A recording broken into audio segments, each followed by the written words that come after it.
नमस्कार, आप देख रहे हैं श्री माता वैष्णो देवी प्रेस क्लब कटरा। और जिस तरीके से मैं बात करूं तो नारायणा हॉस्पिटल के अलग अलग डॉक्टर्स के साथ हम आपको रूबरू करवाते हैं। और आज वर्ल्ड डायबिटिक्स डे के उपलक्ष्य पर हम डॉक्टर बानू के साथ आपको रूबरू करवाएंगे। और डॉक्टर साहब, पहले तो आपका बहुत बहुत स्वागत माँ वैष्णो देवी प्रेस क्लब कटरा में।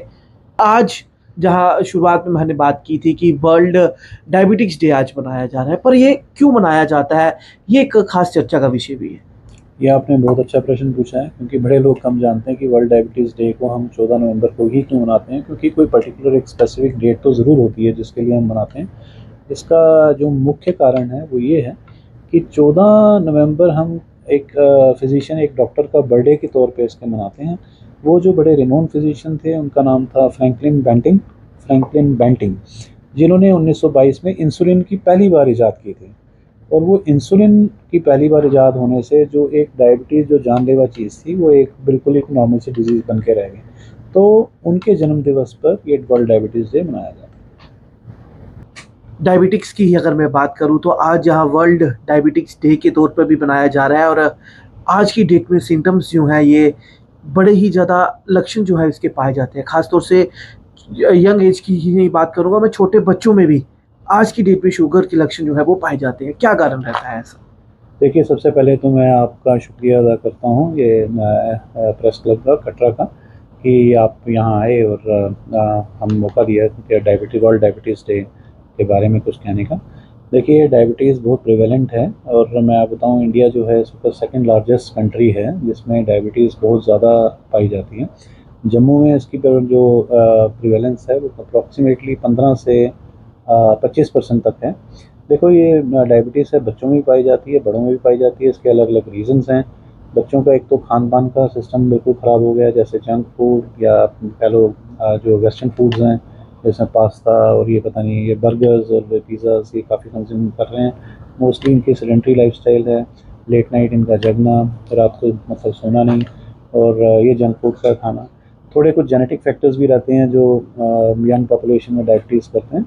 एल्डरली पॉपुलेशन में ओबेसिटी, मोटापा और खान पीने का तरीका, ये सारी चीज़ें, क्योंकि उनकी कुछ जेनेटिक कॉज भी रहते हैं, पॉलीजेनिक इनहेरिटेंस। तो ये कुछ कारण हैं जिनकी वजह से बच्चों में और बड़ों में डायबिटीज़ बहुत ज़्यादा पाई जा रही है। बिल्कुल डॉक्टर साहब, इसके अलावा अगर मैं बात करूँ तो एक नॉर्मल ह्यूमन बॉडी जो है उसे किस तरीके से पता चल पाता है कि उसका शुगर का लेवल जो है वो एकदम से इंक्रीज हो रहा है या डिक्रीज हो रहा है, और इस सिचुएशन में क्या करना चाहिए?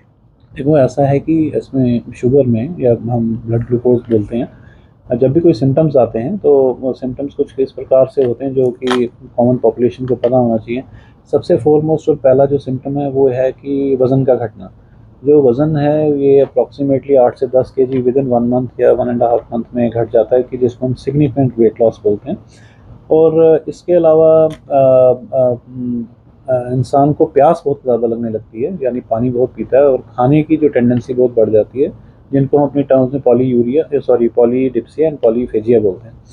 तीसरा जो लक्षण है वो ये है कि पेशाब बहुत आता है, यूरिन बहुत ज़्यादा आता है, जिसको हम पॉलीयूरिया बोलते हैं। तो इसके अलावा नसों में प्रॉब्लम आना शुरू हो जाती है, जिसकी वजह से जैसे सुइयाँ चुभती हैं किसी को, तो इसी तरह से टांगों में सुइयाँ चुभती हैं।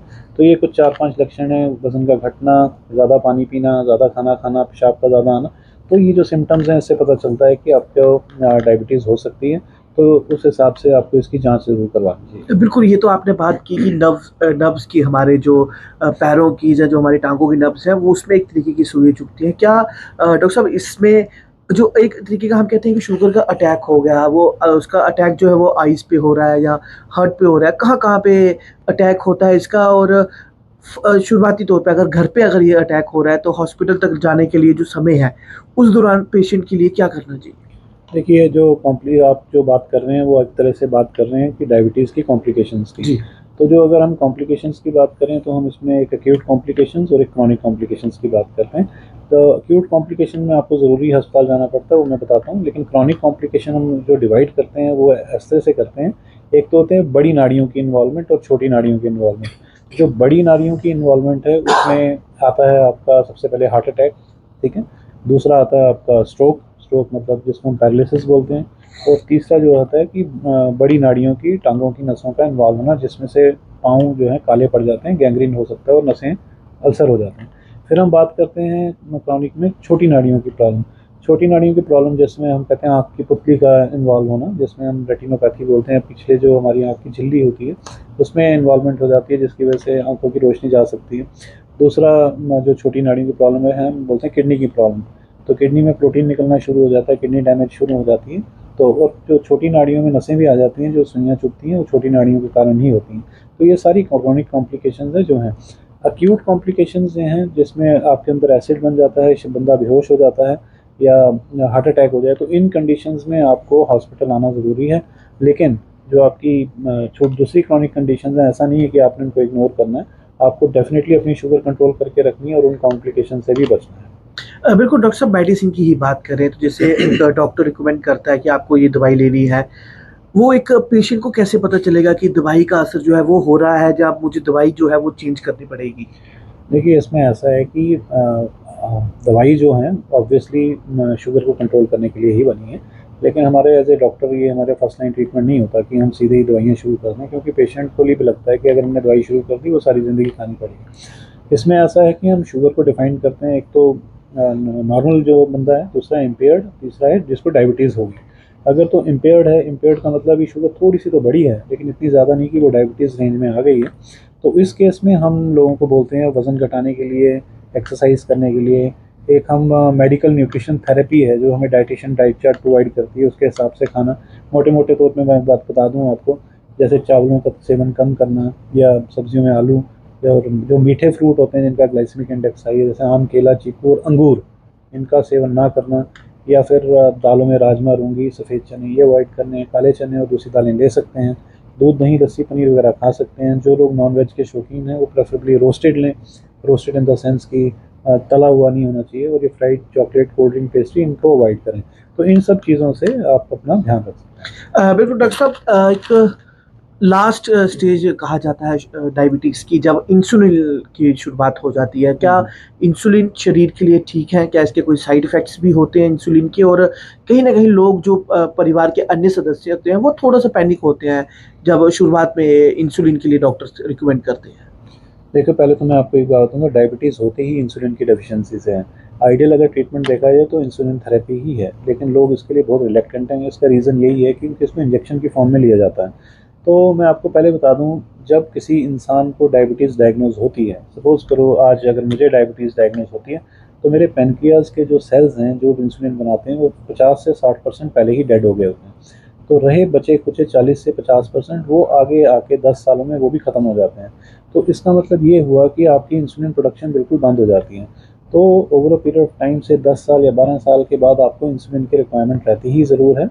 लेकिन देखिए, इसमें ऐसा है कि उसमें पेशेंट की काउंसलिंग, उसको समझाना, उसको एजुकेशन या उसकी एजुकेशन करना, उसको नॉलेज देना रिगार्डिंग इंसुलिन थेरेपी, तो ये बड़ा ज़रूरी बन जाता है। और हम ऐसा नहीं है कि हम इंसुलिन सीधे-सीधे 4-4, 5-5 इंजेक्शन लगाते हैं। Just we start with single normal injection, और आजकल तो इंजेक्शन पेन की फॉर्म में आए हैं जिनकी नीडल जो है ना के बराबर है। और क्योंकि नसों के असर की वजह से दर्द का एहसास भी नहीं होता, तो ये इंसुलिन इंजेक्शन पेशेंट कंप्लाई कर जाता है, और उसको थोड़ी काउंसलिंग अगर करें तो वो लेना शुरू कर देता है। लेकिन हाँ, ये बात ज़रूर सच है कि 10 या 15 या 20 साल के बाद दवाइयों का असर कम होना शुरू हो जाता है, लेकिन अल्टीमेटली आपको इंसुलिन में आना ही पड़ता है। तो उसके लिए पेशेंट की काउंसलिंग और उसको समझाना बहुत ज़रूरी है। बिल्कुल डॉक्टर साहब, एक अहम सवाल ही इंसुलिन के बारे में तो आपने जिस तरीके से चर्चा हमारे साथ कर ही ली है।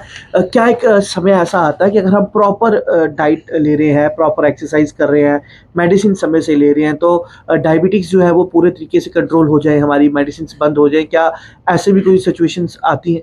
देखो, अगर आप काफ़ी ज़्यादा रिजिड हैं और काफ़ी ज़्यादा अपने डिज़ीज़ को लेके फ़ोकस हैं, लेकिन इसमें सबसे बड़ी बात है स्ट्रेस की। अगर आप स्ट्रेस फुल नहीं हैं, और अगर आप थोड़ा मेडिटेट करते हैं या स्पिरिचुअलिटी में आते हैं और अपने आप को बड़ा स्ट्रॉन्ग एंड कॉन्फिडेंट फील करते हैं, तो ऐसा नहीं है कि आप इसको रिवर्स नहीं कर सकते। रिवर्स कर सकते हैं।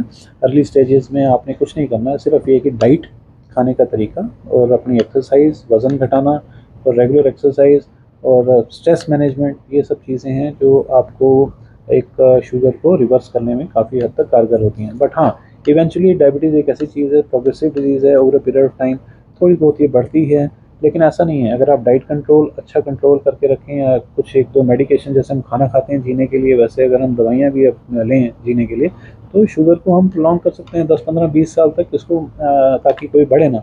लेकिन हाँ, अगर बढ़ेगी तो हमारे पास दवाइयाँ हैं, सब कुछ है, पूरा सेटअप है, जिसकी वजह से हम उसको कंट्रोल करके। यहाँ पे लोग ऐसे हैं जो दवाइयाँ लेके, इंसुलिन लेके आज 40 साल की उम्र उनको डायग्नोज हुई थी, और 80-80, 90-90 साल के हो गए हैं, और वो आज भी दवाइयाँ खा रहे हैं, उनको कुछ नहीं है। लेकिन जो लोग बिल्कुल ध्यान नहीं रखते हैं, कुछ नहीं रखते हैं, वो आज देखो 35 साल की उम्र में उनकी किडनी फेल हो गई और वो डायलिसिस करवा रहे हैं। तो ऐसा नहीं है, दवाइयाँ या इंसुलिन जो है ये आपको प्रोटेक्ट करने के लिए, बचाने के लिए। हाँ, आपको अपना control, prevention, exercise, diet control और मेडिकेशन प्रॉपर्ली लेनी है, ताकि आपको कॉम्प्लिकेशन ना हो और आपकी लाइफ एक सामान्य लाइफ के, नॉर्मल लाइफ के आप जी सकते हैं। बिल्कुल, मेरे साथ डॉक्टर भानु मौजूद थे और मैं आपको बताऊँ तो यहाँ आज वर्ल्ड डायबिटिक्स डे मनाया जा रहा है। इसके ऊपर डॉक्टर भानु ने विस्तार से बताया कि डायबिटिक्स को कंट्रोल किस तरीके से किया जाए और किस तरीके से अपने और अपने परिवार वालों का ध्यान रखें और समय-समय पर स्वास्थ्य की जाँच जो है वो ज़रूर करवाएँ। तमाम और अपडेट्स के लिए जुड़े रहें श्री माँ वैष्णो देवी प्रेस क्लब कटरा की।